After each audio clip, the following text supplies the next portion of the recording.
Ang isang hinugnang mananampalataya, may panahon siya maglingkod sa Lord. Amin po, pinaglilingkuran. Kung anong may gift tayong binigay ng ating Panginoon, ipinaglilingkod po natin yan sa Lord. Kunyari, ikaw ay magandang kumanta. Aba, hindi ang Lord ang makinabang sa iyo sa iyong magandang boses.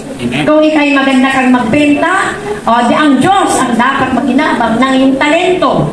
Kaya wala pong mature Christian, hindi naglilingkod. Tandaan po natin yun. Hindi po tayo yung lagi na lang tayong dito, paglinggo, sasamba, uuwi, hindi po. Sabi nga po, we are called, we are created, we are called to serve God. We are called to worship God. We are called to serve one another.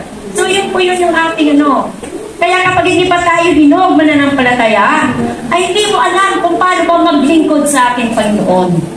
Hindi po, pero kung alam mo na ikaw ay nugnang mananampalataya, mature Christian ka, may natututunan mo, discoverin kung paano paglingkuran ang Diyos mo. Yung Diyos na nagbigay sa iyo ng buhay, yung Diyos na nagbigay sa iyo ng talento, yung Diyos na nagbumubuhay sa iyo araw-araw, yung Diyos na nagdudugtong ng iyong hininga.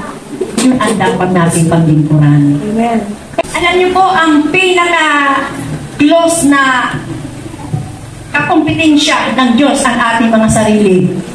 Ako'y nalulungkot doon siguro pinento ko na po ito sa inyo, isang pastor, iniwanan ang kongregasyon niya sa Laguna, pinili ang pag-abroad. Kasi yung kita, hindi sapat. Iniwanan. Kasi hindi sapat ang kita, may ilang anak, nagnegosyo muna siya, hindi nagtagumpay sa negosyo, nag-abroad. Ngayon, naabutan ng pandemic, hindi na tuloy mag-abroad. Wala ng kongregasyon. Nawala ang kongregasyon na niya dahil napaalam na inabutan ng pandemic.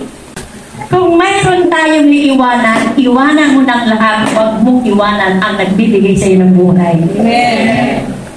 Kasi pag tinawag ka, God will be with you. Then God will provide you. Hindi pwedeng tumawag si Lord na pagpupulangin ka. Amin, nakukuha ko.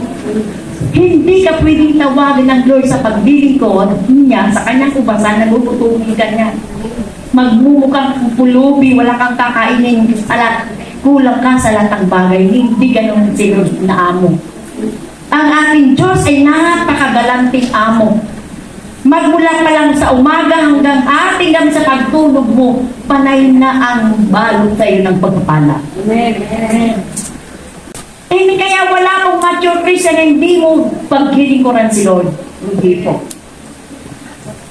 Kapag ikaw ay nag-mature Christian, naunawaan mo na ang the ABCs of Christianity, and then you will step to serve God. Pag mature Christian na tayo, nakikinabang talaga ang Diyos sa atin. 12:1, remember your Creator in the days of your youth. Bakit pinili niya? Pwede naman sabi ni Lord, paglingkuran mo si Lord sa panahon ng iyong ikaw 10 anyos ka na. Paglingkuran mo si Lord sa iyong panahon ng iyong twilight years. Pero bakit kabataan? Kasi sa kabataan, naroon pa yung lakas upang ibigay ang paglilingkod sa Lord. Kaya kabataan ang gusto. Kasi kumpleto pa kayo ng iyong lakas. Pwede pa kayo makipagpaligsaan dyan. Pero kami na mga nasa twilight years na, mga senior years, limitado ng aming mga kilos. Gustuhin man namin pumunta sa 5th floor ng anniversary ng CJ, hindi na namin kaya. Pero kayo, kaya nyo pa.